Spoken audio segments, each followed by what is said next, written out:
Hello there and welcome back. In this video we are going to talk about directives and techniques. So if you are familiar with Ansible, you may compare directive as a pre-configured playbook which calls specific roles based on arguments.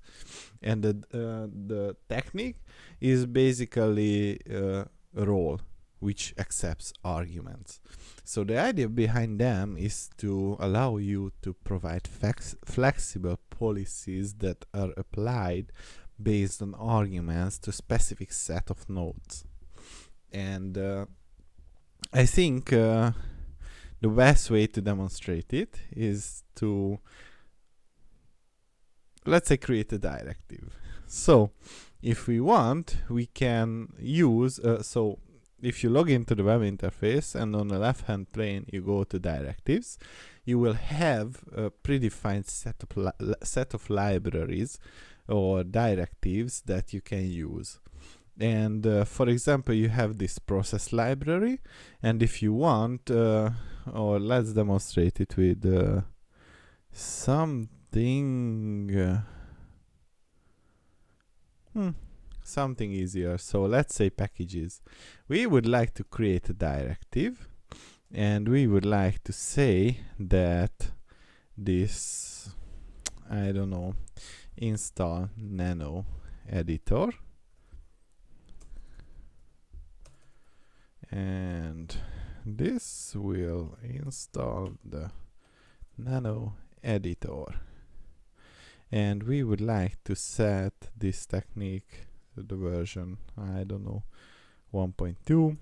We would like to say that the package name is nano, the package state is present, the package version is the latest available version, or we could just simply specify a specific package version. If this is available from our repositories, then it will be installed.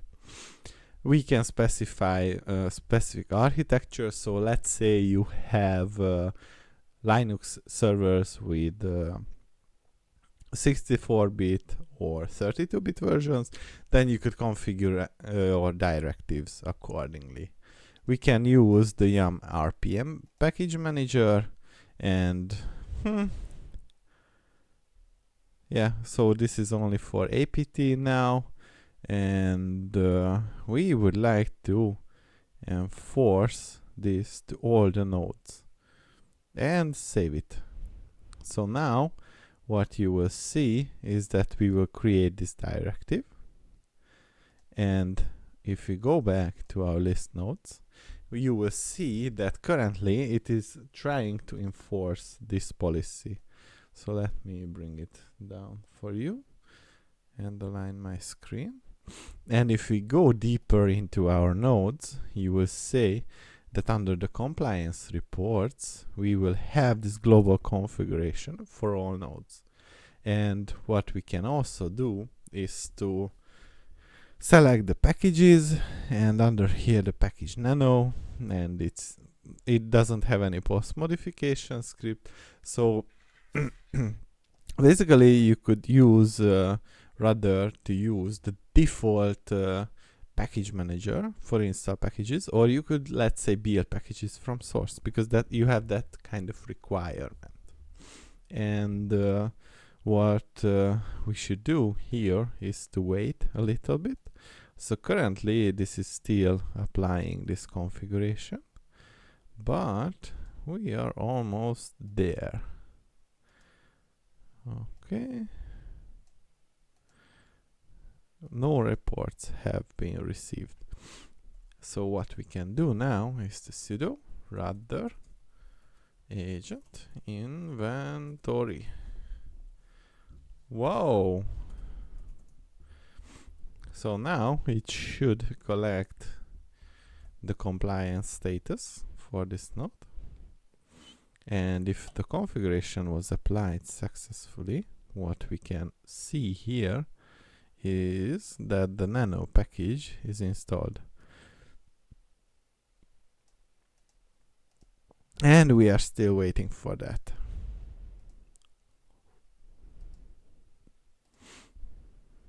And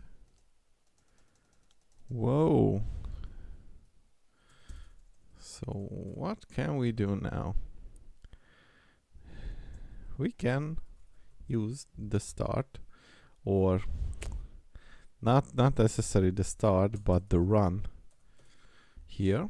And what it is going to do is to run the agent, fetch the policies, and try to apply the newly received policies. And based on that, it should pick up that there was a change in the assigned part. Oh boy, seems like we have this problem. Oh yeah, so this is about the update, but what you will see is that now our nano package is installed, and if we issue nano here, we will have the nano text editor. Oh, how do I exit? No, I don't want to. So the second thing that I wanted to show you here is that how we can create a technique. So technique is, as I mentioned, is basically a skeleton for different directives. Let me check if I'm complete. Yeah, and so when you have directives, you have let's say template-based option. Someone else has created a directive which is able to perform a specific job for you, but the technique extends this functionality. So what they did is to strip away the, let's say, common functionality from directives and say that, well, I don't want to use yum to install a package or remove a package. I want to have a module which is able to execute a command on a specific node. And this is basically what they did.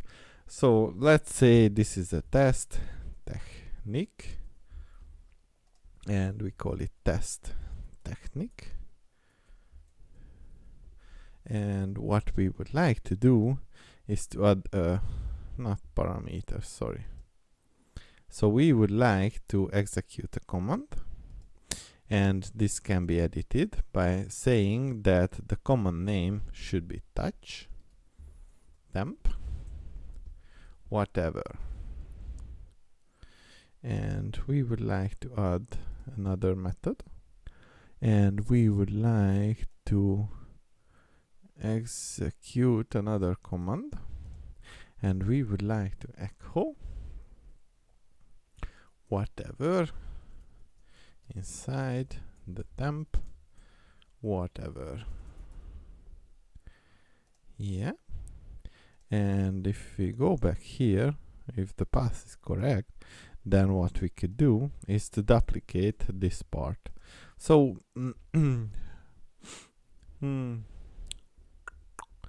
what should we do?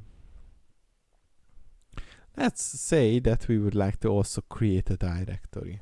So here what we would like to do is to say that the target is the temp test directory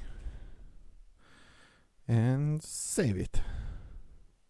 Now what we can do is to go under the directives, and here we should find our test technique, and we would like to create a directive, and here, well, just test it.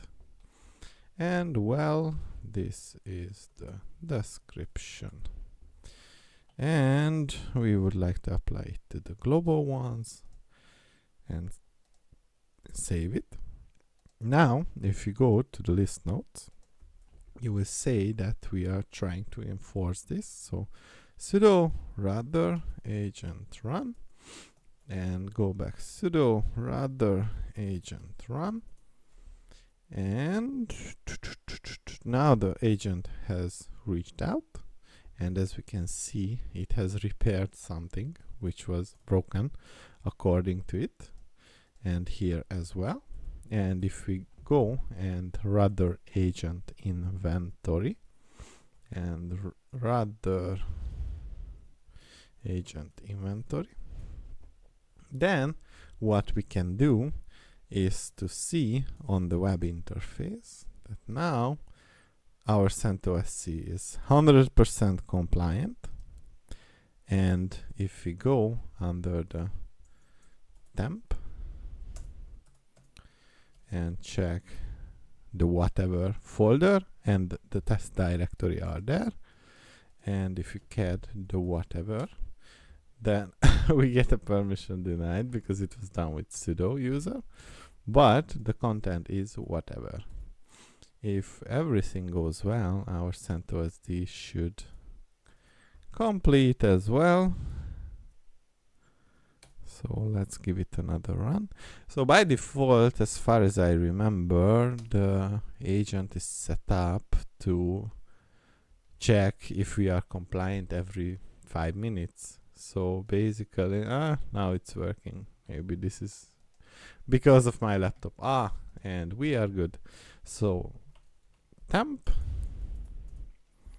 we have the whatever, and if we sudo cat, then we will have the whatever as well. And technically this is all I wanted to show you in this video. In the next video we are going to do something really fun. Stay tuned.